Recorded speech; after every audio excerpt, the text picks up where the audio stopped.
nombre es José Manuel Leceta, soy el director general de Red.es y agradezco a los organizadores la confianza de conducir esta parte del debate. Se nos invita a reflexionar en otra perspectiva que yo creo complementaria, porque hemos visto cómo Raúl dejaba un punto y aparte, ¿no?, en el sentido de lo público y lo privado. Aquí sería más reflexionar en torno de otras dos perspectivas, la universidad y la empresa. Y en este ámbito, ya digo, donde pensamos que digitalizar es hacer innovación posible, si las cosas van muy rápido, como se ha dicho, yo creo también, y hay evidencias, de que si uno acierta en el diseño de las dinámicas, también las cosas se pueden hacer muy rápido.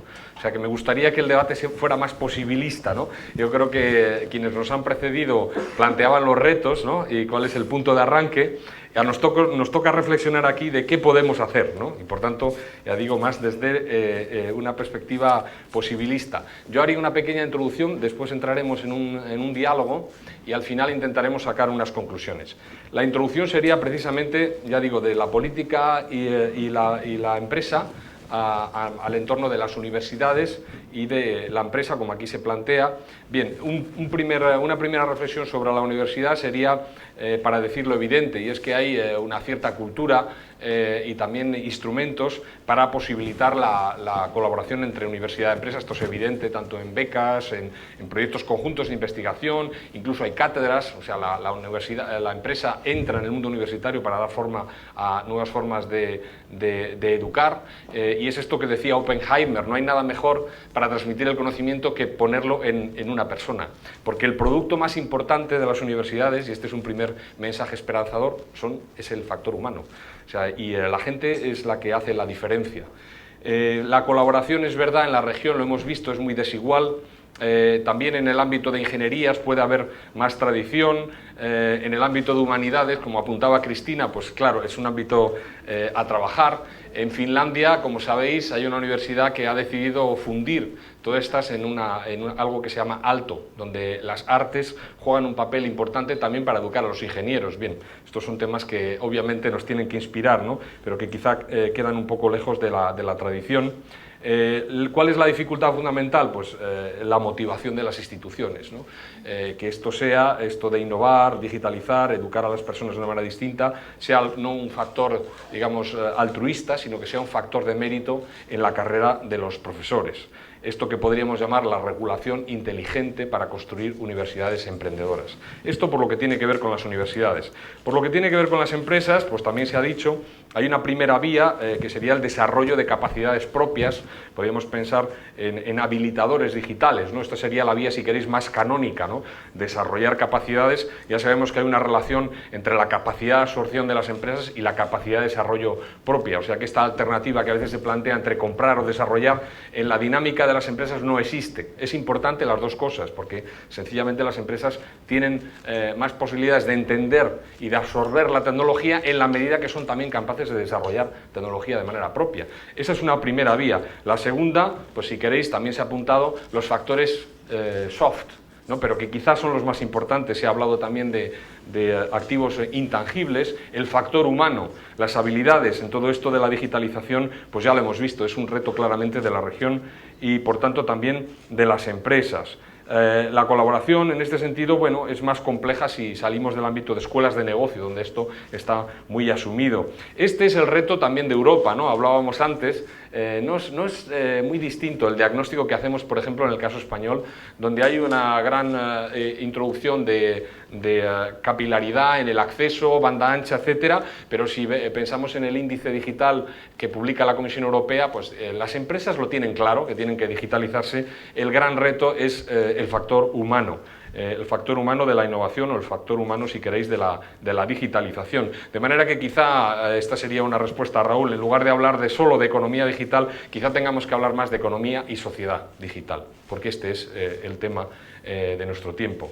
Bien, en positivo, como os hemos prometido, había que hablar entonces de qué se puede hacer, ¿no?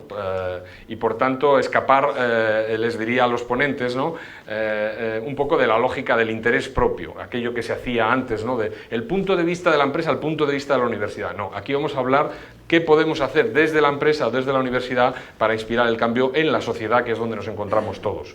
Y ahí efectivamente, como también se ha planteado, pues hay entre lo macro y lo micro, a la OCDE, por ejemplo, plantea que hay una evidencia en el mundo que los países que están sencillamente reformando sus mercados de capital, de laborales, etcétera, y que están impulsando el desarrollo de lo micro, de pequeñas empresas, no están creciendo. Hay un cierto agotamiento y por tanto se habla de la importancia de lo que se apuntaba también antes, las estructuras meso, las estructuras que están facilitando la intermediación entre lo macro y lo micro, plataformas, ecosistemas, agencias, en definitiva, expresiones del Estado emprendedor, de Mariana Mazzucato, que también se citaba antes a Stiglitz. Bien, este sería, si queréis, el punto de arranque. En todo esto, insisto, el factor humano es importante y también la ambición internacional, porque nadie tiene el monopolio del talento y, por tanto, no hay nada que diga que no pueda surgir una idea disruptiva de alguno de los países de la Comunidad Iberoamericana. Y, de hecho, están surgiendo. Pienso en algunos de los unicornios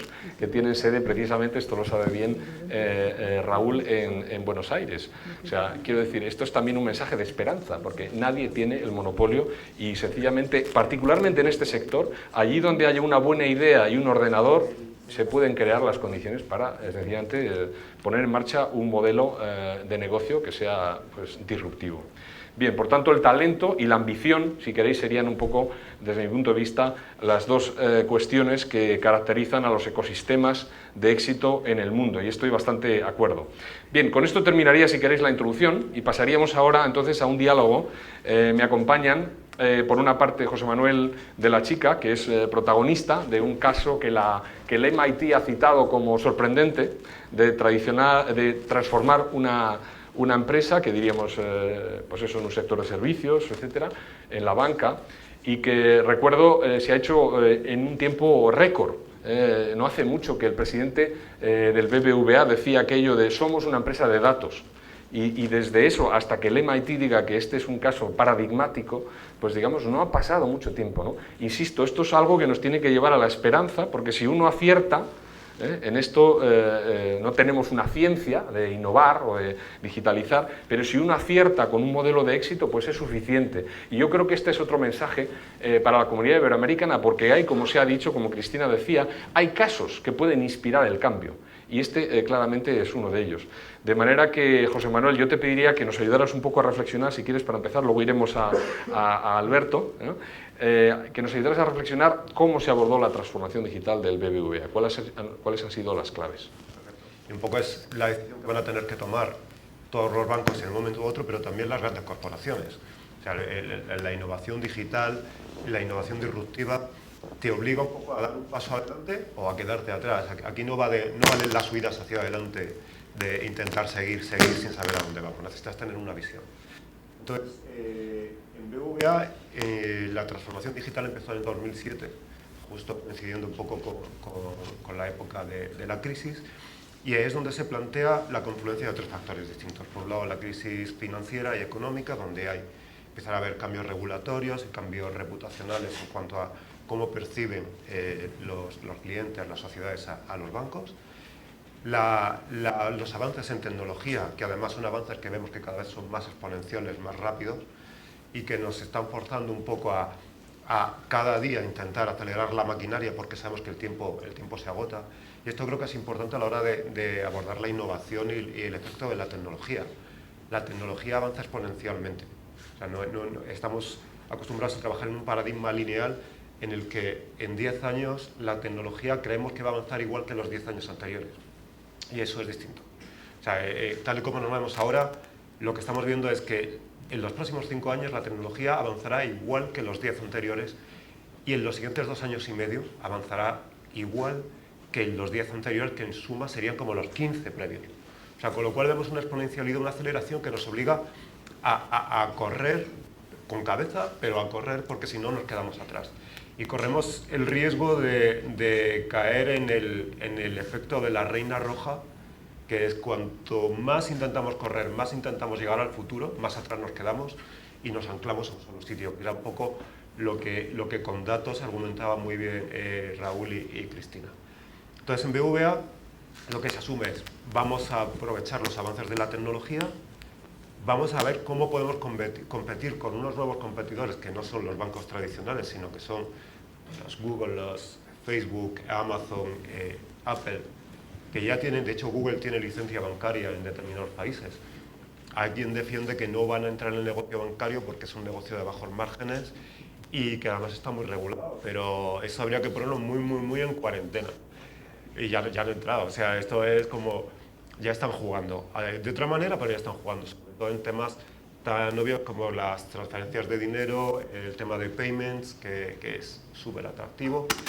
Y luego tenemos todo el ecosistema fintech, que lo que está posibilitando es que muchas startups, muchas pequeñas empresas empiecen a generar negocios y a desmontar poquito a poco, casi como si fueran rompiendo el Lego de los bancos, a dar servicios que habitualmente solo daban los bancos tradicionales. Entonces, ante ese panorama, los bancos y las grandes corporaciones lo que tienen que decir es: oye, voy a jugar al mismo juego que ellos, voy a apostar por las tecnologías que están apostando y sobre todo voy a hacer un cambio cultural. Siempre abordamos el tema de la transformación digital como una transformación en cuanto a tecnología, a construcción de desarrollos, de software, de aplicaciones. Y lo realmente importante de la transformación digital es el cambio de mentalidad, de paradigma, de cómo se empieza a gestionar el talento, cómo se organizan las grandes empresas desde el punto de vista interno, de cómo organizan sus equipos, su forma de atacar los retos, de detectar oportunidades, pero también cómo miran al exterior y cómo empiezan a ver a enemigos tradicionales como oportunidades interesantes de crear riqueza.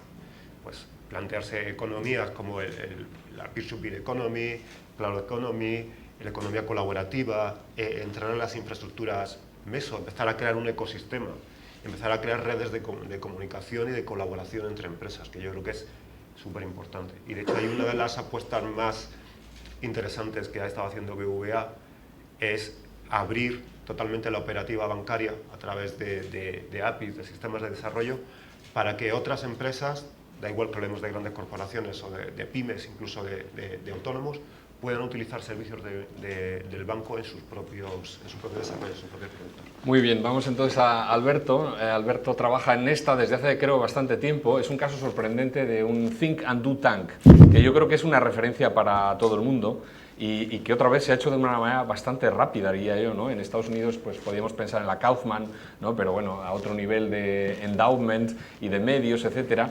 La pregunta para ti, Alberto, sería eso: ¿cómo puede la universidad o el sistema de conocimiento, si quieres, inducir este cambio cultural, acompañar la digitalización de las empresas, etcétera? Es un reto, en parte porque, por dos razones, bueno, por muchas, pero dos vienen en mente. La primera es que si pensamos en transferencia tecnológica en las universidades y en, digamos, contribuir tecnología al sector privado, las que piensan en eso piensan típicamente desde una perspectiva de biotecnología, de IP, que son tecnologías obviamente muy importantes, pero que tienen modelos de desarrollo muy distintos que las digitales. El segundo reto que tienen las universidades es que ellas mismas sufren un retraso digital. Hay excepciones, como en todo, pero la adopción de modelos digitales en la educación superior es algo en lo que hay mucho camino para recorrer, y es algo, de hecho, que cuando estamos hablando de disrupción, perdonad si hablo con un tono un poco inglés y catalán, es lo que tiene vivir 20 años fuera de España. Muchas de ellas, quién sabe si van a existir en 20, 30 años. Así que si estás en una posición de que ni tú eres líder o estás en la frontera de tecnologías digitales, es difícil que puedas liderar este cambio en la sociedad. Dicho esto, retos, oportunidades, siempre son las dos caras de la moneda.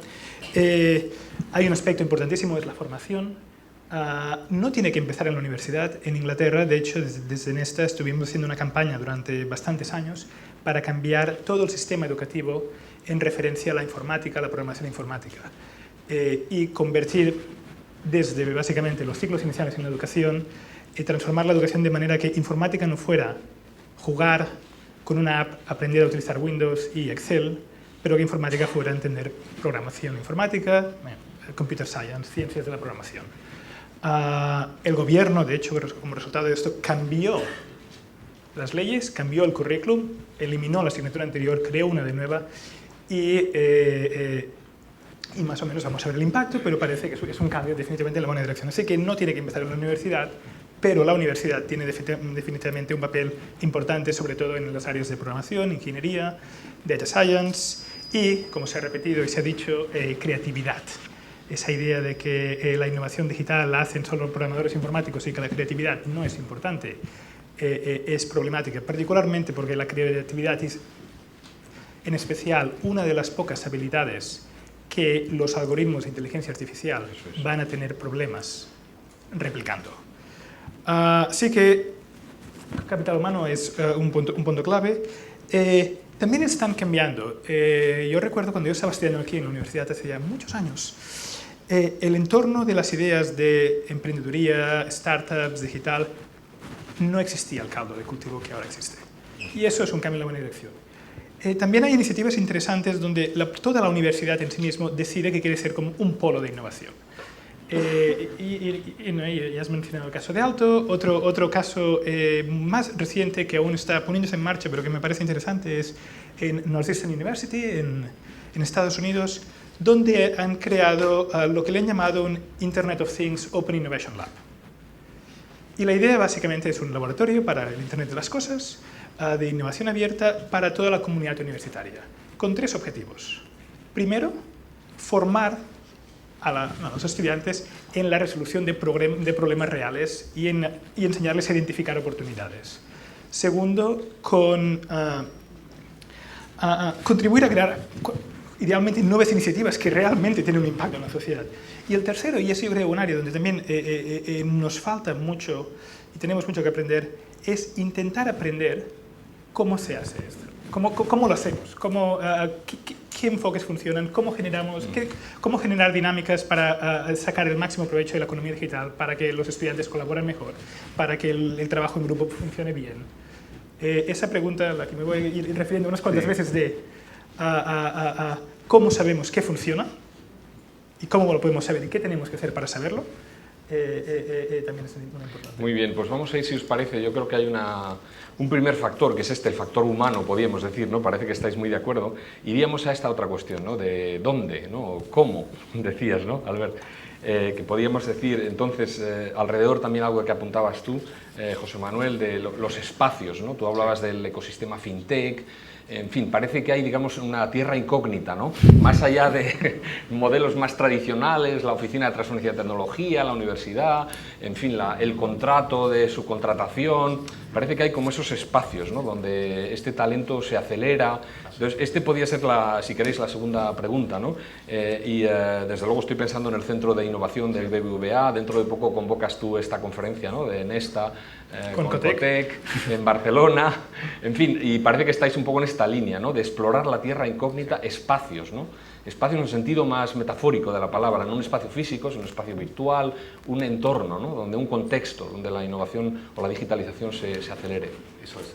De hecho, yo creo que son los 2 factores fundamentales. Por una parte, el talento, la capacitación de las personas, independientemente de que intentamos siempre llevarlo al área de tecnología, programación, telecomunicaciones, pero yo creo que al final lo que tenemos que intentar, y desde antes de llegar a la universidad, es que haya una habilitación transversal de todo tipo de profesionales para prepararse para el futuro que viene encima. De hecho, en áreas de inteligencia artificial que se están avanzando muchísimo ahora, y como apuntaba Cristina, en todo el área de automatización, cada vez es más interesante contar con expertos en filosofía, en ciencias políticas. Se está trabajando mucho sobre la ética de la inteligencia artificial. Entonces, creo que por un lado hay que trabajar en eso, en una educación, una habilitación más temprana y más transversal. Y en cuanto a los espacios, yo creo que en los próximos 10 años, y seguramente en los próximos 20, van a ser años de crear nuevos modelos de relaciones. De hecho, ahí la universidad y las empresas tenemos que explorar tipos de relaciones nuevas que no son las tradicionales de vamos a crear una cátedra, vamos a crear un laboratorio, vamos a incluir a personas de vuestra universidad en nuestras. Tenemos que buscar otro tipo de relaciones, y relaciones más duraderas y que estén preparadas para vivir en la incertidumbre que vamos a tener durante los próximos años y que nos permitan adaptarnos. Y de hecho, en cuanto al centro de innovación, que precisamente en cuanto a BBVA es una de las áreas en las que estamos haciendo cosas bastante más disruptivas, bastante más innovadoras y que muchas veces nos comentan, oye, pero ¿de verdad esto lo hace un banco? Pues ahí estamos trabajando en integrar Internet de las cosas, inteligencia artificial, blockchain, que ya sabes que es un poco un must últimamente. Hay una serie de cosas que cada vez están convergiendo más. O sea, creo que vamos a tener que empezar a hablar de la convergencia tecnológica y de cómo todas estas tecnologías que han ido evolucionando a diferentes niveles empiezan a converger, empiezan a ponerse en relación unas con otras para permitirnos construir cosas nuevas que sean capaces de distribuirse y de generar oportunidades a nivel global. Y creo que ahí el rol que deberíamos tener, y es una cosa que digo mucho de centro de innovación, hub tecnológico, quizás deberíamos de buscar menos centros y generar redes más descentralizadas y convertirnos, y esto igual me pegan cuando llega al centro de innovación, en un nodo, más que en un centro de innovación, en un nodo de innovación. O sea, yo no puedo pretender ser el centro de nada, yo quiero ser un nodo de innovación donde la innovación circule, cambie, se creen cosas nuevas, se genere parte del ecosistema, se genere una conexión con una universidad, con otra empresa, con una startup. Yo creo que tenemos que empezar a vernos todos como nodos organizativos, nodos empresariales y nodos a nivel de persona, cada emprendedor, cada miembro de una comunidad puede ser un nodo por el que circule la innovación y donde la innovación gane. Yo creo que ahí es donde tenemos que trabajar. Albert, igual puedes dar tú otra perspectiva. A ver, se puede tomar la pregunta de muchos modos distintos. ¿Por dónde empezar? Un poco lo que decías de crear espacios y de crear redes es lo que desde Nesta hacemos bastante. Es decir, trabajamos con organizaciones en todo el mundo, Cotec para esta conferencia, a la que por cierto están todos invitados el 13 y 14 de junio en Barcelona. Pero también un poco ayudar a crear, ayudar a juntar las distintas participantes, la distinta gente que ayuda un poco a crear particularmente nuevas áreas de innovación. Y de hecho desde Nesta, por ejemplo, tenemos sesiones habituales donde intentamos identificar lo que en algún momento eran nuevas áreas y que ahora ya todo el mundo habla de ellas, como por ejemplo los drones, e intentar ir poner en la misma sala los científicos, los emprendedores, los reguladores, y un poco empezar a entender, a ver, ese es un nuevo espacio, ¿qué podemos hacer en él? Un ejemplo interesante, y dado que estabas comentando el API que habéis hecho en BBVA, y creo que en Inglaterra hay muchas experiencias interesantes, el papel que el Estado puede jugar para generar estas redes. Y hay muchos papeles, pero dado lo que has comentado, un ejemplo muy específico de una intervención que el gobierno inglés ha lanzado este año, donde lo que básicamente han dicho es han hecho un cambio regulatorio que va a obligar a todos los bancos, o a todos los grandes bancos ingleses, a permitir a otras empresas utilizar sus datos si los clientes lo permiten. Es decir, básicamente, esta idea del API que vosotros habéis desarrollado, es decir, esto es importante para que haya más competencia en el sector bancario, para que haya más innovación, para que los consumidores se puedan cambiar de banco, sobre todo las empresas, y sea todo más fácil. Y un poco, de hecho, ayudar a desintermediar, romper en pequeñas piezas el negocio bancario. Esto en sí mismo es una iniciativa interesante. La pregunta es, nos podríamos haber quedado aquí. Hay un cambio de ley. Lo que se ha hecho desde el gobierno británico, en este caso también en colaboración con Nesta, es lanzar lo que han dicho el Open Banking Challenge Prize. Y esto básicamente es un premio que tiene como objetivo incentivar el desarrollo de nuevas aplicaciones, de nuevos modelos que utilicen estos datos. Crear un mercado, crear una suficiente masa crítica donde no la había. Y básicamente es un premio a la empresa que, startup o no, que desarrolle uno de los modelos más efectivos para utilizar estos datos de manera que se facilite la financiación bancaria. Es un ejemplo, pero es un ejemplo de cómo, si pensamos en redes, en plataformas, las redes y plataformas no son edificios, las redes y plataformas es pensar en nuevas maneras de interacción. Sí. Bueno, eso creo que es el objetivo, ¿no?, de tu laboratorio, ¿no?, de buscar un cuerpo, ¿no?, de conocimiento de estas prácticas emergentes, etcétera. Entonces, si queréis, vamos a este punto para ir aproximándonos al final, que sería eso, expresiones concretas del Estado emprendedor, el Estado innovador. En Reino Unido, claro, hay mucha tradición, ¿no? Desde aquel premio longitudinal, Inesta, pues estáis lanzando retos. También en España veo aquí a Pilar de la Secretaría de Estado, acabamos de lanzar un reto en datos abiertos, donde sabéis que España es el número 1 en Europa, o sea que bueno, algo estaremos haciendo bien. Y eso nos anima a pensar en otros ámbitos donde tenemos que mejorar. Entonces yo os pediría, para terminar, de manera muy esquemática, porque antes hablábamos eso, sector público, sector privado, aquí hablamos universidad, empresa. Si pensamos en la triple hélice, ¿no? ¿Qué pediríais o qué pensaríais que pueden ser los nuevos roles del Estado para ir, como también se ha dicho, de las musas al teatro? Porque la innovación es el aprendizaje en la práctica, o sea, tener una buena idea no basta. ¿Qué podría hacer el Estado no solamente desde lo que llamaríamos una agenda digital, sino desde una agencia digital, ¿no? Por aterrizar un poco más el terreno, algo que me resulta más cercano. ¿Qué podríamos hacer pensando, lógicamente, en clave iberoamericana? Sí, yo creo que en cuanto a lo que se podría hacer desde el Estado pasa por muchos niveles, desde acelerar este tipo de políticas, ser un poco facilitador, en línea con lo que comentaba Albert de UK y el área de las APIs. Aquí en Europa tenemos un doble reto, que es que esa normativa viene desde el lado europeo, pero tenemos que descenderlo a nivel nacional. Los bancos tienen que saber cómo afrontarlo, pero a su vez las empresas deberían saber cómo eso puede facilitar su negocio digital. Entonces yo creo que pasa por varias líneas. Primero, ser facilitador de esas conexiones. O sea, necesitamos acelerar la conexión entre personas, entre organizaciones. La conexión tecnológica la estamos habilitando porque pasa por APIs, por redes, por internet, por blockchain, la parte móvil.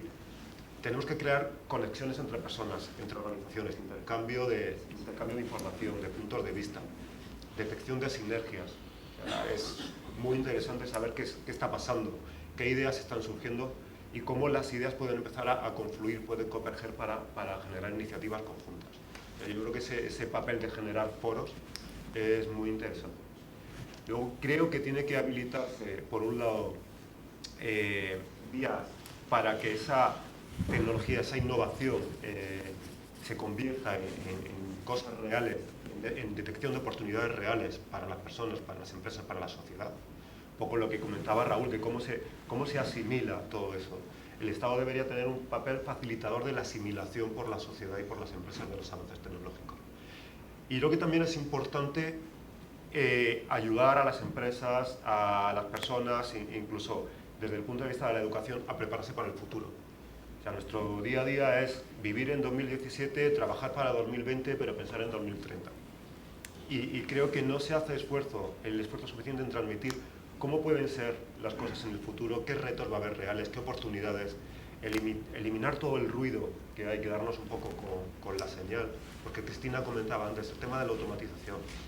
Tenemos que ser un poco realistas y contar las cosas como son, oportunidades, qué sabemos, qué no sabemos, ayudar a las empresas y a las personas a prepararse y a tomar decisiones. Y yo creo que es un poco de, oye, vamos a asumir cómo van a ser las cosas e intentar prepararnos. Y ese papel del Estado yo creo que es fundamental para que cuando llegue el momento la sociedad esté preparada para aprovechar las oportunidades que va a haber y evitar los riesgos que se pudieran presentar. Pero creo que es bueno verlo de una manera más o menos objetiva. ¿Dónde empezar también? Tienes que ser breve. Tengo que ser breve. Estamos terminando. Pues muy rápidamente. Capital humano siempre es el número uno a todos los niveles, educación, y digamos, en el sistema educativo, escolar, universidades, pero también para toda la gente que ya está en el mercado laboral. Y aquí, por ejemplo, Singapur tiene iniciativas interesantes de cuentas personales de formación para que la gente se continúe formando. Si queremos solucionar el problema de la automatización o los retos, es importante. Liderar con el ejemplo. Y aquí, por ejemplo, el gobierno inglés es un ejemplo de transformación de su sistema digital de comunicación e interacción con el ciudadano. Sus páginas web, básicamente, digamos, lideraron con el ejemplo, tomando un equipo de emprendedores digitales, poniéndoles en el equivalente a la Moncloa y dándoles la libertad de cambiar cómo se comunica, cómo organizaban toda la infraestructura digital. Y el impacto ha sido reconocido mundialmente. Y tres, yendo ya un poco al espacio más complicado y más difícil de acertar y en el que seguramente va a haber más errores, pero que quizá es más caro y más problemático no intentarlo, que es el de ayudar a las nuevas áreas tecnológicas a que se puedan desarrollar, que se pueda experimentar con ellas, que se puedan desarrollar, desenvolupar. Es esta idea de los testbeds que a veces se dice, si tú hoy en día quieres desarrollar coches sin conductor, está muy bien, los puedes llevar a Montmeló para conducirlos dentro de un circuito, pero en algún momento tienen que estar en ciudades. ¿Cómo gestionar los cambios regulatorios? ¿Cómo coordinarse con la industria? ¿Cómo evitar la captura de la industria, de los, digamos, de los big players, y que sea un poco más democrático y que estén todos representados? Yo creo que este es el área más difícil para el Estado de hacer bien, pero que no intentarlo puede ser aún peor. Muy bien, bueno, pues vamos a terminar, si os parece. Ya veis que no estamos tan lejos, ¿no?, de pensar en un consenso. Yo creo que he tenido la fortuna, además, de que me acompañen dos personas que piensan claramente fuera de la caja, ¿no?, y han llevado ellos en buena medida, yo creo, el debate hacia adelante, ¿no?, porque dejabais un poco en punto y aparte la cuestión que nos íbamos a plantear a continuación.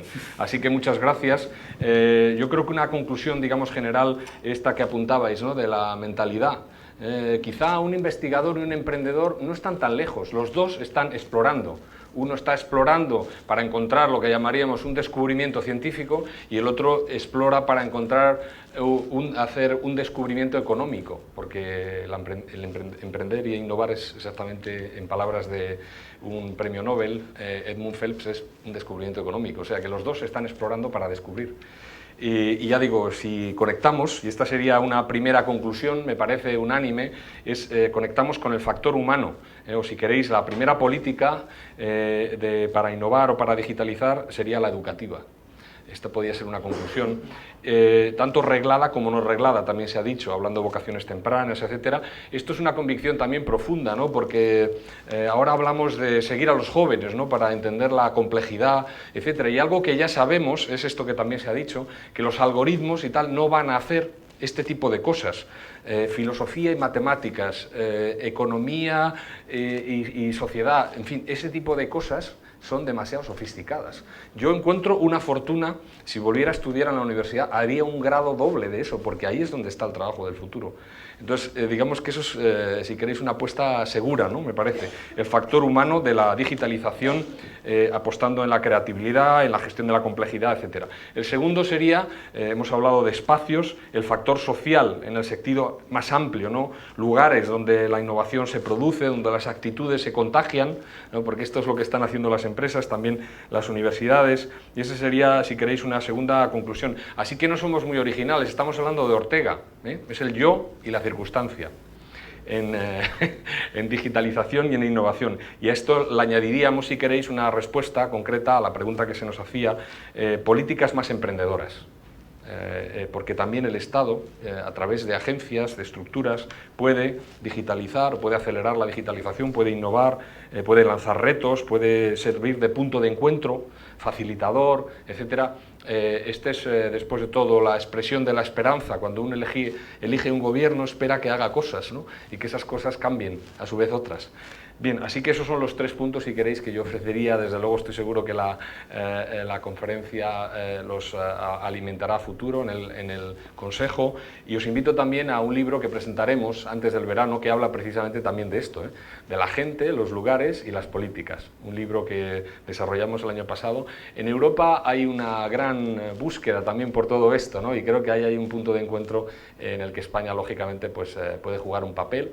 Este libro se llama precisamente así, People, Places, Policies, y lo presentaremos antes del verano. Muchas gracias otra vez a los organizadores y ánimo, porque es un debate de verdad interesante y, como también se ha dicho, necesario. Nada, buenos días a todos, querida Cristina, Enrique, queridos amigos de Ecotec, gracias por ofrecerme la oportunidad de estar hoy aquí, clausurando lo que entiendo que es una presentación del estudio sobre la oportunidad de la economía digital en Iberoamérica y cómo aprovecharla. La verdad es que estar siempre en la Casa de América me agrada enormemente por dos razones. Una, porque me trae los viejos recuerdos de mi etapa de secretario de Estado de Cultura. Han sido 5 años maravillosos y el ámbito de cultura y de mi actividad en la Secretaría de Estado no puede entenderse sin la conexión iberoamericana. La cultura en español es una cultura iberoamericana y por tanto estar siempre en Casa América me produce una enorme satisfacción.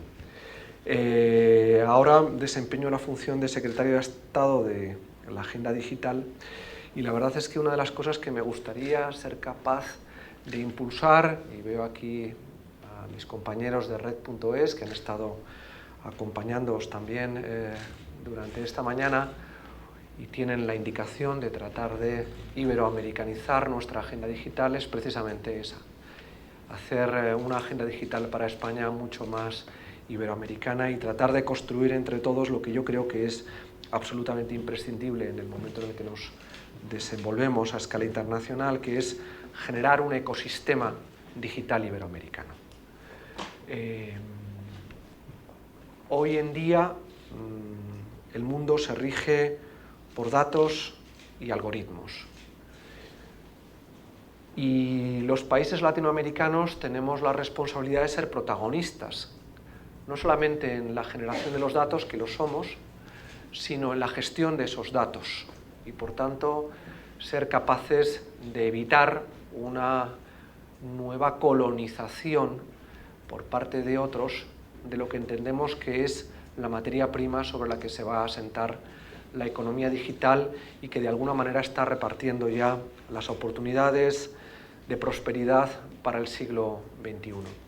Y en ese sentido los países latinoamericanos tenemos la responsabilidad, insisto, de responsabilizarnos en el empoderamiento de lo que va a significar toda la generación de los datos y, por tanto, las utilidades económicas, los valores agregados que van a estar asociados a esos datos. Datos que además, no solamente en su gestión, sino en su propio contenido, están relacionados con algo que planteaba al comienzo y a lo que nuestra Secretaría de Estado dedica mucha atención, que son las nuevas tecnologías del lenguaje. El español tiene que ser, evidentemente, una lengua digital y debe ser, por tanto, aquí, España y los países latinoamericanos responsables de aprovechar lo que es una oportunidad histórica, convertir al español también en una lengua digital que sea capaz, a través del desarrollo de las nuevas tecnologías del lenguaje, y España ahí está siendo un país puntero con una apuesta muy importante por tratar de desarrollar técnicas asociadas a estas herramientas que van a ser fundamentales a la hora de todo lo que es el desarrollo de agregadores y todo el despliegue de redes y que desembocará también en el Internet de las Cosas y toda la tecnología 5G, es absolutamente fundamental que seamos capaces de comprender que hemos de liderar este proceso. Pero como de lo que se trata es de hablar de oportunidades, a mí lo que me gustaría trasladar hoy aquí es que Iberoamérica tiene por delante la oportunidad de aprovechar la existencia de un ecosistema per se que otros no tienen. Nosotros ya somos un ecosistema. Y somos un ecosistema por la sencilla razón de que compartimos una lengua, una cultura, unas complicidades estratégicas, culturales, emocionales, que ayudan muchísimo a construir lo que implica una economía digital organizada como tal. Somos ya un ecosistema y nos tienen que explicar cómo funcionan los ecosistemas. Ahora lo que tenemos que hacer es escalarlo en términos cualitativos para que ese ecosistema se traduzca en términos económicos, y esa es una responsabilidad que tenemos todos por delante. Pero ecosistema ya somos. Además somos un ecosistema creativo. Richard Florida hace muchísimos años planteó, a la hora de reflexionar sobre las ciudades creativas, planteó una reflexión sobre que el futuro de las ciudades como hubs globales en el ámbito de las economías creativas giraba alrededor de la agregación de 3 T's, que eran tecnología, talento y tolerancia. Tecnología, no voy a explicar lo que es en un entorno digital, y hay una inercia ya de transformación disruptiva del mundo digital, donde evidentemente el desarrollo tecnológico hace que también los países latinoamericanos seamos operadores y players en este campo, aunque otros estén por delante de nosotros. Pero en talento creo que es un segundo elemento que puede configurar ese ecosistema creativo digital al que debe aspirar el mundo latinoamericano. En talento, pocas lecciones nos pueden dar otros. Creo que el mundo latinoamericano es un mundo de talento, es un mundo ambiciosamente talentoso y, por tanto, potencialmente creativo. La innovación está asociada al desarrollo digital y la innovación exige creatividad. Y la creatividad necesita talento. Y el talento, para poderse desarrollar, necesita diversidad. Y el mundo latinoamericano es un mundo diverso. Nuestro ecosistema cultural, nuestro ecosistema es profundamente diverso y estamos acostumbrados a gestionar la diversidad y la complejidad de la diversidad, pues desde el momento en el que se produjo la creación de la cultura en español a partir del año 1492 y todo lo que ha significado. Por tanto, nosotros estamos acostumbrados a gestionar la complejidad. Somos complejos y además esa es una ventaja competitiva extraordinaria, porque desde 1492 hemos anticipado el escenario de la globalización en toda su complejidad. Nadie nos tiene que enseñar lo que es una ilustración al borde del abismo, porque es lo que viene siendo América Latina y el mundo latinoamericano desde el siglo XVIII, un abismo, una ilustración al borde del abismo. Y hemos salvado los modelos de gestión racional de la complejidad desde entonces. Eso a lo que se enfrenta el mundo es lo que viene siendo el mundo latinoamericano desde el siglo XVIII y probablemente desde antes, desde el momento en el que se construye la monarquía hispánica con toda su complejidad virreinal. Por tanto, la complejidad forma parte de nuestro sistema. Y gestionar la complejidad con conflictos que no rompen la paz social forma parte también del relato que ha venido caracterizando al mundo latinoamericano. Por tanto, gestionar complejidad, gestionar diversidad y contribuir a generar, evidentemente, escenarios de desactivación de esas tensiones vienen formando parte del relato de las sociedades latinoamericanas pues desde la noche de los tiempos del mundo iberoamericano. Precisamente ese tercer elemento al que hacía referencia Richard Florida, que es la tolerancia, que es cómo modelizar escenarios de gestión de la complejidad diversa sin rupturas, es lo que hace que el mundo latinoamericano, dentro de sus dificultades, sea un mundo tolerante. Porque la tolerancia es, de alguna manera, el mecanismo a través del que culturalmente hemos sido capaces de desactivar la complejidad. Abrazar al otro en su alteridad de género, en su alteridad racial, en su alteridad lingüística, en su alteridad cultural, que es lo que hace posible el poliedro de la innovación, porque la innovación es poliédrica e implica intercambiar caras y establecer tensiones dialécticas. Eso, de alguna manera, venimos haciéndolo desde hace desde hace 5 siglos. Por tanto, las oportunidades estratégicas para nosotros a la hora de escalar cualitativamente el modelo de un ecosistema cultural a un ecosistema digital lo tenemos como una hoja de ruta que es el propio relato de nuestra diversidad y de nuestra complejidad cultural.